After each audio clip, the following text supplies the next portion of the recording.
de por que que no verão a gente tem essas águas frias, geladas aí, pra galera puxar o Long John aí do armário lá, que tava sequinho, pendurado no dryer, e botar ele de volta pra água. Boa. Bom, essa aí já é um pouco mais a minha praia. Então vamos lá, então vamos lá. É bacana a gente conversar aqui, Sê, porque existem dois processos distintos que fazem a água gelar, né? Existe a água gelada do inverno, que é característica do inverno, e existe a água gelada do verão, né? De janeiro, dezembro, fevereiro. Então é bacana a gente distinguir que são dois processos completamente diferentes e são duas massas d'água também, massas d'água completamente diferentes também. Certo? Então, quando a gente pensa assim, para nós chegar no verão, né? Se nós pensar no inverno, a água gela, porque justamente tem umas correntes muito geladas ali da região das Malvinas, né? Lá ao sul, no Atlântico Sul, onde tem Argentina, Uruguai, uma corrente fria daquela região, chega mais próximo da nossa costa no inverno. Essa é a razão da nossa água estar gelada no inverno. Como é que é o nome Agora, daquele estreito lá embaixo, lá? o Estreito de Drake, né, que é Estreito aquela Drake. divisão entre a Patagônia e a Antártica. Que o cara Os consegue ter lugares. uma misturinha ali do Atlântico com o Pacífico. Exatamente. Tem uma corrente, Beleza. a corrente das Malvinas, é uma corrente que vem, ela sobe, né, o continente da América do Sul, e em paralelo está descendo uma corrente lá do Nordeste do Brasil, né, costeando a margem do Brasil, está descendo uma corrente de águas mais quentes. Em determinado ponto, aqui na América mais do Sul, do Atlântico Sul, né, e esse ponto é variável, essas correntes se unem, né, se chocam, se unem e vão em direção à África. No inverno, né, essa interseção acaba indo um pouco mais para o norte, chegando um pouco mais aqui para a nossa área. É o que traz, digamos assim, a água aqui para a nossa região no inverno. É até interessante que a água tem as características ali da desembocadura do Rio da Prata, é uma água muito gelada, e essa água domina a nossa costa. Então esse é o ponto do porquê a água fica gelada no inverno, que é um processo Ah, distinto. Agora, o do verão já é algo um pouco mais complexo, que envolve vento, envolve topografia, envolve corrente, densidade, envolve uma série de coisas. é bem Mas complexo, então. é complexo. Mas, assim, empiricamente, né, quem surfa sabe que a água vai gelar depois de 2 dias de vento nordeste. Né? É verdade. E depois ela Eu vai posso dizer esquentar. isso. E depois ela esquenta com um dia de sul, às vezes um dia só de vento sul já acaba esquentando. Né?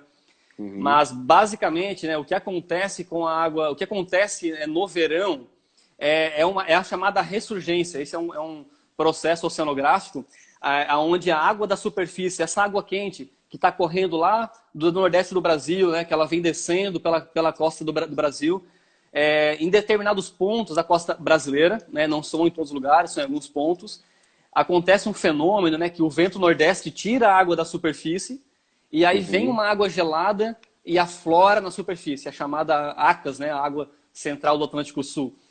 E isso é interessante de ver, cara, que isso acontece em muito poucos locais do Brasil, né? Os mais Sim. conhecidos é em Arraial do Cabo e Farol de Santa Marta, os pontos de ressurgência.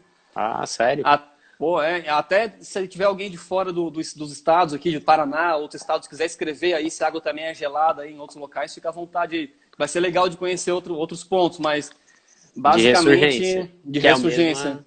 Então a gente tem o Cabo Frio lá, né? Que eles sempre falam, né? Por isso tem O esse Arraial do nome. Cabo, uhum. Arraial do Cabo, né? Até tive lá ano passado. E o Farol de Santa Marta, e tu comentou uma vez pra mim que tem algum lugar em Floripa também que tem isso. É menos pronunciado e não é muito, digamos assim, não é muito estudado isso. Assim, Aham. eventualmente, uns defendem que tem um ponto também aqui, outros já não confirmam tanto, mas as duas maiores aqui do Brasil, dá pra gente dizer se é Arraial do Cabo e Farol. Mas aí a Sim, influência da água daqui do Farol de Santa Marta chega também aqui em Floripa. É o que faz, às vezes, a água no sul da ilha, em Floripa, ser gelada e no fica norte da gelado. ilha ficar mais quente. Sim, geralmente quando o cara vai surfar nos ingleses, a água tá mais quentinha, e quando vai surfar aqui no mais no sul, eu já surfei nos dois, surfei no sul com sleeve, e quando cheguei lá fui surfar nos ingleses, que tinha virado de sul, a água lá já tava bem mais quente. Bacana. Então, é interessante, isso é um processo bem complexo, assim, que existe é legal da gente primeiro explicar, assim, que se tu pegar, vamos lá, digamos que tu vai para alto mar, né, vamos lá em 1.000 metros de profundidade, 1.000 metros de coluna Sim, d'água. Se Um você quilômetro. pensar, Nossa. 1 quilômetro pega da De superfície até o profundidade. fundo, 1 Nem quilômetro. dá pra acreditar que às vezes isso existe, mas eu sei que tem bem mais fundo que isso. Chega até 11, 12, né? E Mas, perto, assim, né? quando você pega aí 1 quilômetro, o oceano ele não é uma massa d'água única que se move de forma igual, né? Tem várias camadas. Existe uma massa d'água na superfície, existe mais ocupando 200, 300 metros. Numa direção, eventualmente tem outra camada numa outra direção. É até legal de ver. Às vezes tem uma corrente para um lado e outra para outro. Assim, são várias Sim. camadas d'água, certo? E uma das camadas de água é essa água gelada, que é a chamada ACAS, que ela fica ali, vamos lá, em termos gerais, talvez por volta dos 100 a 200 metros de profundidade. Sim. Certo? E essa é uma E explicação ali do tem porquê. uma água gelada, então. Ali embaixo Exatamente. Baixou 100 metros, aí com aquela placa de... Quando você estiver indo pra lombada, vocês vão ver 100 metros. Nessa profundidade, o cara tem uma água bem gelada lá, com uma temperatura bem inferior à que está na superfície. É legal da gente falar que assim não é um uniforme para todo o oceano, para todo o Brasil. Isso varia São alguns muito, pontos. né? Alguns pontos, né? Alguns pontos ela está mais na superfície, outra mais ao fundo. Mas o que acontece, do porquê que essa água gelada é só no verão, por exemplo, por que não acontece em setembro, ou em abril, ou em outubro, digamos assim? Justamente porque é nesse período do ano, dezembro, janeiro e fevereiro, que essa massa de água gelada que está ali pelos 100, 200 metros, por razões mais complexas, assim, elas chegam mais perto, elas chegam até os 50, 40 metros, digamos, abaixo da superfície. Então, justamente de dezembro a fevereiro, geralmente, elas estão mais perto da praia, digamos assim, elas estão mais rasas, né? Estão mais próximas da superfície. E essa é uma das razões do porquê que isso acontece no verão e não em outras localidades, né? Tem um fenômeno bem complexo aí que fala do porquê que isso chega só no verão. Mas basicamente essa troca de água, então, essa água que está em cima, ela sai e aquela que está embaixo, ela sobe. Exatamente. E é isso aí. Aí a grande força que desencadeia essa saída, essa retirada da água da superfície mais quente é justamente o vento paralelo à costa. E que nós pensando aqui na nossa área, aqui no Farol de Santa Marta, né, no vento nordeste, por exemplo, que é da onde vem o conhecimento empírico da galera, né? Dos 2 dias de Nordeste trazer água gelada. O vento Nordeste soprando paralelo à costa, o efeito físico que vai ter é deslocar o movimento à esquerda, né? Então vai acabar jogando para dentro do oceano uma massa d'água. Então ele pega aquela lâmina d'água, ele pega essa massa, ele sopra bastante o nordestão e empurra aquela água. Aí ele vai empurrar, então, exatamente. Sobe. Exatamente. Ele não empurra para baixo, é legal de entender isso. Ele empurra para a esquerda, digamos, né? Ele não joga em direção, digamos, ao rincão. Ele joga em direção ao oceano aberto, né? Ele tira da costa, certo? E joga lá para dentro do oceano. Exatamente. Transporte de Ekman, aqui, ó. O Rafa tá colocando aqui embaixo. É isso aí, transporte de Ekman. É isso aí. É o nome técnico aí para quando rola essa água gelada. Exatamente. O Ekman descobriu isso. Foi o tal do Ekman que estudou esse fenômeno, né? De que quando tu tá tendo um fluxo, por exemplo, de vento numa superfície, vai ter um desvio à esquerda ou à direita, a depender do hemisfério, né? No hemisfério sul vai ter um desvio à esquerda.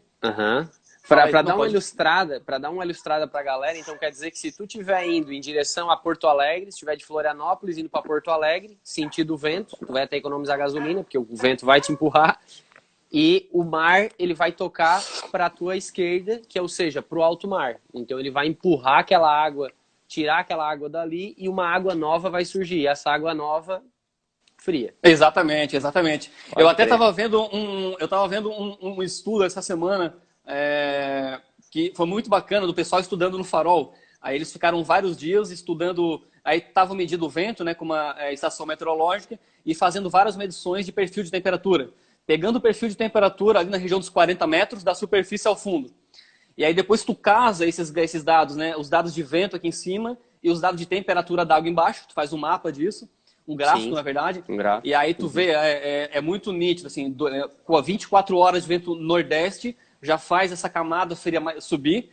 E aí até no exemplo que eu estava vendo, o vento ele não soprou por mais de 2 dias, digamos. Aí no segundo dia já entrou o sul. Aí a água ela chegou até 2, 3 metros, água gelada, né?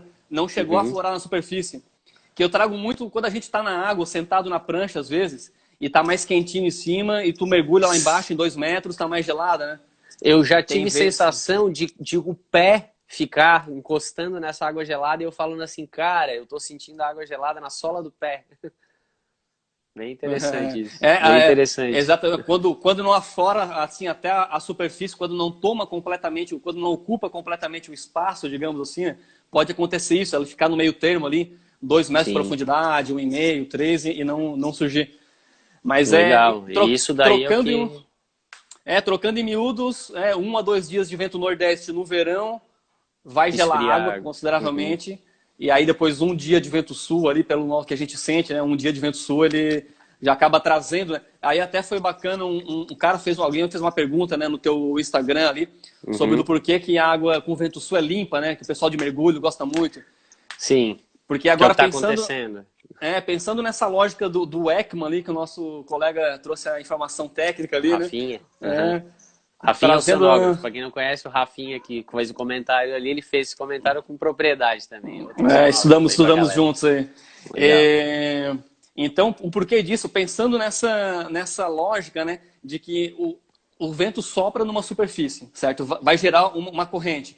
E aí no hemisfério sul vai ter um desvio à esquerda. Então, quando o vento está nordeste, soprando paralelo à costa, vai tirar a água da costa e jogar para o oceano.